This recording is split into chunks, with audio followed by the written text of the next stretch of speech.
주님께서 여러분과 함께 마르코가 전한 거룩한 복음입니다. 주님 영광 받으소서. 그때 예수님께서는 많은 군중을 보시고 가엾은 마음이 드셨다. 그들이 목자 없는 양들 같았기 때문이다. 그래서 그들에게 많은 것을 가르쳐 주기 시작하셨다. 어느덧 늦은 시간이 되자 제자들이 예수님께 다가와 말하였다. 여기는 외딴 곳이고 시간도 이미 늦었습니다. 그러니 저들을 돌려보내시어 주변 촌락이나 마을로 가서 스스로 먹을 것을 사게 하십시오. 예수님께서 너희가 그들에게 먹을 것을 주어라 하고 이르시니 제자들이 그러면 저희가 가서 빵을 200데나리온 어치나 사다가 그들을 먹이라는 말씀입니까? 하고 물었다. 예수님께서 그들에게 너희에게 빵이 몇 개나 있느냐? 가서 보아라 하고 이르셨다. 그들이 알아보고서 빵 5개 그리고 물고기 2마리가 있습니다 하고 대답하였다. 예수님께서는 제자들에게 명령하시어 모두 푸른 풀밭에 한 무리씩 어울려 자리 잡게 하셨다. 그래서 사람들은 100명씩 또는 50명씩 떼를 지어 자리를 잡았다.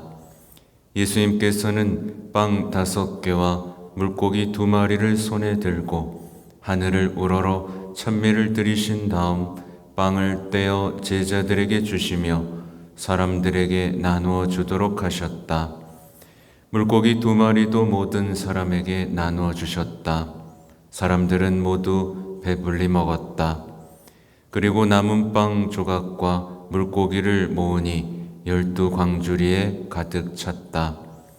빵을 먹은 사람은 장정만도 5,000명이었다.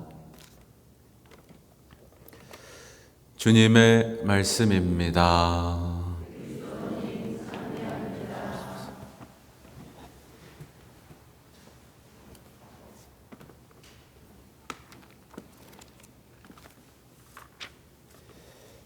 찬미 예수님. 네, 오늘 5,000명을 먹이신 장정만도 5,000명을 먹이신 기적 얘긴데 전에도 했던 얘기지만 이제 이 가엾은 목자 없는 양들과 같은 모습을 우선 보시죠. 그리고 빵부터 주셨어요? 말씀부터 주셨어요? 네, 말씀부터 주셨다. 이렇게 많은 것을 가르쳐 주셨다라는 내용을 우리가 듣습니다. 사실은 저도 이렇게 보면요, 목자 없는 양들처럼 보이는 사람들이 많게요, 적게요? 네. 성당에 나오는데도 목자 없는 양들 같은 표정으로 사는 사람들이 참 있어요. 왜 그러죠? 목자가 있는데 주님 맨날 노래하면서, 그죠? 밖에 분들이야 스스로 목자를 버렸죠. 어쩔 수 없다고 보지만 세례를 받은 사람이 목자 없는 양처럼 산다는 건 조금 사제로서 이해하기 어려운 부분이 있습니다. 보세요. 세상에 속한 사람들은 보시면 요즘처럼 많이 배울 수 있는 시대는 없었습니다. 얼마나 많은 교양 프로그램이랑 강의들이 많아요. 그죠? 정보, 가르침, 교양 너무나 많습니다. 근데 사람들은 슬픔과 외로움으로 시들어가고 있죠. 그걸로 되지 않는다는 뜻입니다. 목자가 필요하다는 뜻이죠. 애를 쓰더라고요. 그죠? 어떻게든 내 시들어가는 나의 삶을 일으켜 세우기 위해서 온갖 것들을 찾아 듣지만 안 되죠. 또 보세요. 이 시대처럼, 이 시대의 대한민국처럼 먹을 것이 풍성한 나라가 있을까요? 전 세계적으로? 제가 봤을 때 없어요. 근데 이렇게 많이 풍성한데 사람들은 영적으로 더 배고파. 배고프고 무기력하고 동기도 없고 그냥 계속 눕고만 싶고, 이런 사람들 참 가엾은 목자 없는 양들과 같은 모습입니다. 그래서 예수님은 우리에게 뭐가 필요한지 아셨기 때문에 오신 거예요. 그래서 우리에게는, 여러분 제가 두 가지를 대비해서 알려드릴 거예요. 우리에게는 많은 정보보다 뭐가 필요하죠? 살아있는 말씀이 필요한 거예요. 뭘 많이 배울 필요 없습니다. 말씀이 내 안에서 살아 숨쉬면 되는 거예요. 또 심리적인, 정신적인 위로보다 뭐가 필요할까요? 뜨겁게 열망으로 타오르는 심장이 필요한 겁니다. 아무리 위로를 받아봐요. 충분해요? 아니요. 아무리 위로받아도 사람들은 일어나지 못해요. 뜨거운 열망, 나를 다시 뛰게 만들 심장이 필요한 거죠. 또 긍정적인 생각보다 실망시키지 않는 희망이 필요한 겁니다. 아무리 좋게 생각한다 한들 시들어가는 인생을 세울 수 없어요. 영원한 것들에 대한 희망이 없이는 이 시대를 살아갈 수가 없는 거죠. 또 합리적인 어떤 사고, 동기부여하는 무슨 프로그램보다 중요한 거 뭐죠?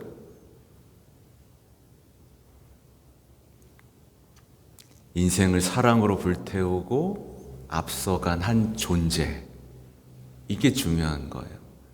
현대인들은 그래서 목자를 버림으로써 이 모든 것들을 잃어버렸죠. 그래서 말씀 대신 정보를 선택했고, 심장보다는 위로를 선택했고, 희망보다는 긍정적인 생각을 선택했고, 인생을 사랑으로 태우고 앞서간 존재보단 그냥 합리적인 사고에 머물면서 이제 헤어나올 수 없는 어떤 무기력과 권태, 영혼의 늙음 상태, 그냥 편안하고 안정적인 삶만을 바라보는 가엾은 양들이 되어 버렸습니다. 여러분도 그런가요? 교황님이 이런 말씀을 하세요. 우리 모두에게는 우리를 인도하고 우리 여정을 밝혀줄 진리의 말씀이 필요합니다. 진리 자체이신 그리스도 없이는 삶의 올바른 방향을 찾을 수 없습니다. 근데 세상 사람들은 어떻게든 찾으려고 굉장히 애를 쓰는데, 제가 일부러 그런 것들도 봐요. 근데 미안한 얘기지만 너무 모르고 얘기하는 것. 또 이렇게 말씀하십니다. 우리가 예수님과 그분의 사랑으로부터 멀어질 때 우리는 길을 잃으며 우리의 존재는 실망과 불만족으로 변합니다. 제가 내일이나 모레 강론하려고 이렇게 적어놨는데, 이 세상 사람들은요 절대로 내 탓을 하지 말래요. 내 탓을 하지 말래요. 그럼 스트레스 받는다고. 그럼 내 탓 아니면 뭐 남 탓인가요?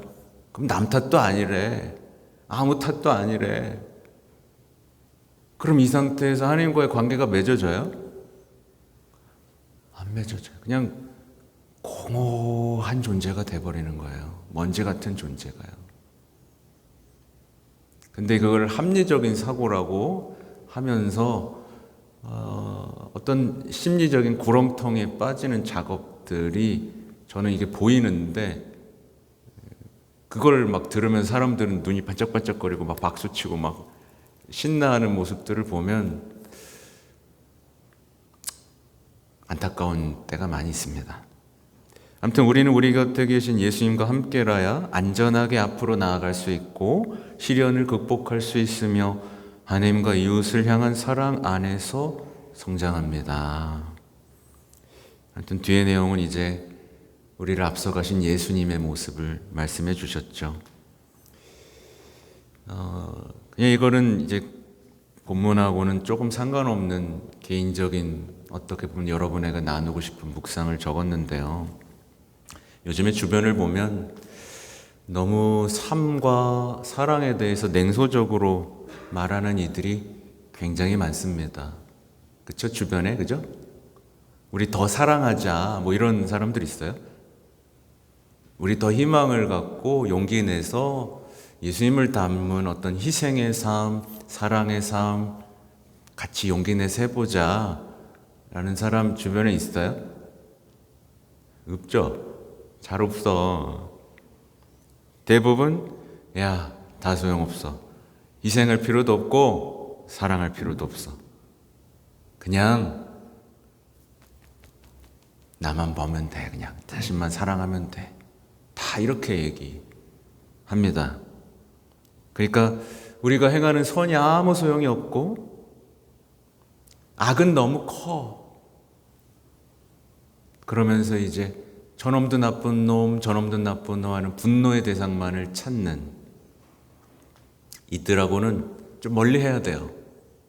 그리고 희망의 눈빛을 가진 이들하고 대화를 시작해야 됩니다. 네, 제가 자주 시키는 거 있죠. 옆 사람 한번 보세요. 옆 사람. 네, 희망의 눈빛이 있나요? 희망의 눈빛? 네. 네. 아유, 그냥 다들 희망으로 번쩍번쩍 거리나 봐요. 제가 오늘 사제 소품식 갔다 왔잖아요. 솔직히 더 기도하게 된 게 우리 신부님들 얼굴을 보는데 어디 희망의 눈빛이 없나 이렇게. 그래서 어머니 기도하고 왔습니다. 예수님이 원하시는 사람은 희망으로 반짝이는 눈빛을 가진 이들이에요. 사실 우리 삶은 호락호락하지 않죠. 많은 문제와 어려움, 이해할 수 없는 아픔들로 가득하죠. 그러나 이 가운데에서 또 희망의 등불을 꺼뜨리지 않는 이들이 필요해요. 힘차게 예수님 따라오라 그랬잖아요. 그죠? 근데 따라오라 그랬는데 왜 가야 돼요? 언제까지 가요? 맨날 이러는 사람이 예수님 좋아할 것 같아요? 네? 너 왜 안 오는데? 그럼 계속 막 그래야 따라오는 사람을 좋아할 것 같아요? 기쁨도 열망도 없이 마지 못해서 예수님 뒤를 따르는 사람들 예수님 좋아할 것 같아요? 저 같아도 안 좋아해. 내가 막 이렇게 희망 얘기하는데 축 처져가지고 막 아니요, 난 슬퍼할 건데요. 난 누구 계속 미워할 건데요. 막. 네, 두고 가고 싶죠. 그러니까 예수님은 당신과 함께 있고 당신의 말씀대로 살아가는 것이 엄청난 행복을 준다는 것을 신뢰하는 이해한 사람들을 원하시는 거예요. 그렇죠? 아무튼 그렇게 되길 바라고 오늘 일독서 내용 이것 때문에 이제 우리가 사랑이 없으면 아무것도 아닙니다를 했을 텐데 보세요. 사랑하는 여러분 서로 사랑합시다. 사랑은 하느님에게서 오는 것이기 때문입니다. 참 사랑하는 이는 모두 하느님에게서 태어났으며 하느님을 압니다. 사랑하지 않는 사람은 하느님을 알지 못합니다. 하느님은 사랑이시기 때문입니다. 여러분 사랑하고 있어요? 미워하고 있어요? 네, 사랑하고 있죠? 진짜 중요해요.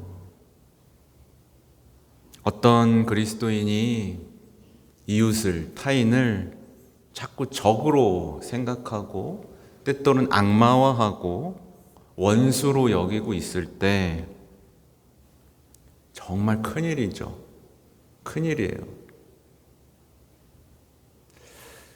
누군가를 계속 노려보고, 옆 사람 한번 노려보세요. 이렇게.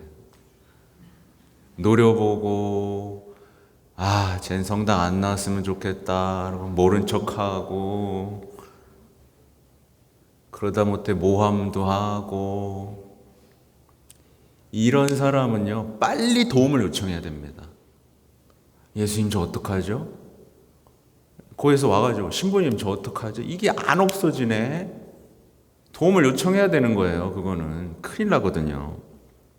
왜냐하면 그대로 두면 영혼이 어떻게 되게요? 마비됩니다. 사지를 못 써요, 이제.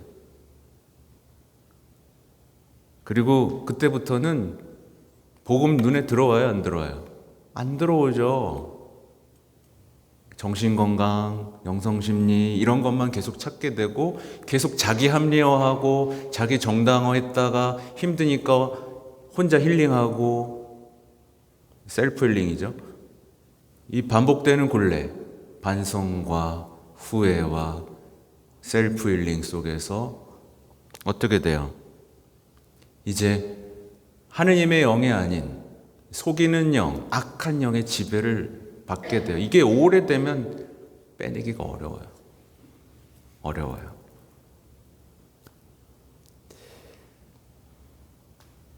하느님을 아는 사람들은 사랑합니다.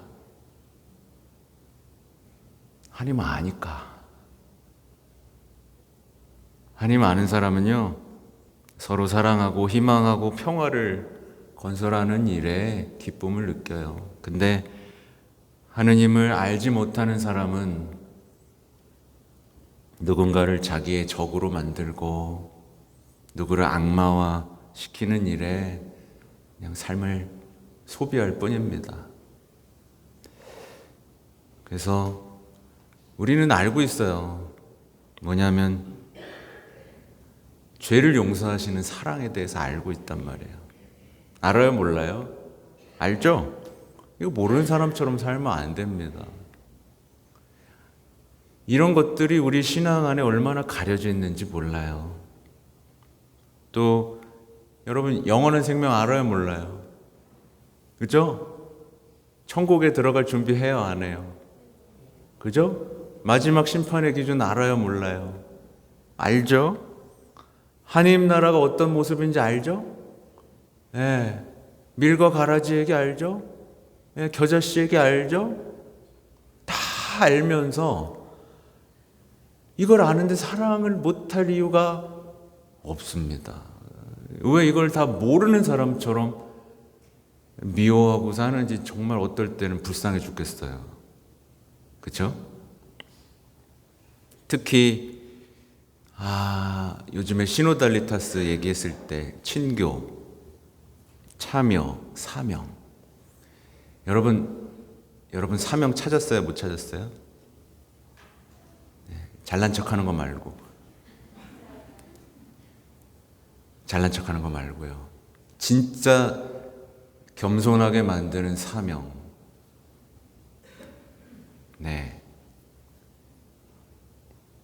거룩한 부르심.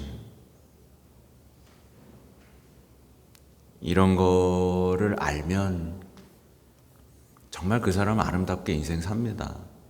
보이지 않게 조용히요. 조용히 미랄 땅에 썩어서 조용히 공동체 안에 작은 아름다운 공간들을 만들어 가죠.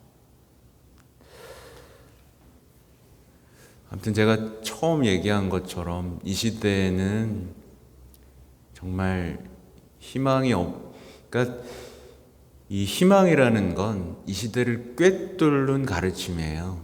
무신론이든 뭐든. 왜냐하면 전부 다 무기력, 불안, 두려움. 그래서 동기부여가 안 되는 거예요. 삶의 동기부여가 안 되는 거예요. 그리고 생각하는 건 뭐예요? 로또 되고 싶다.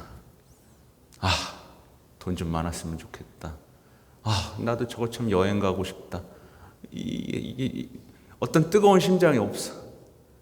사명, 열망 이런 게 없어요. 그냥 그래 놓고 뭘 다시 삶이 행복해지길 바래요.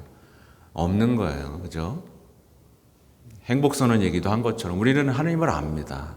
그리고 하나님의 말씀을 압니다. 이 모든 이 말씀들이 구석구석 내 관절과 골술 사이를 가르고 마음속 생각, 속셈을 다 알아차려서 머리에서 발끝까지 말씀으로 가득 차 말씀을 이루는 사람이 되어야 한다.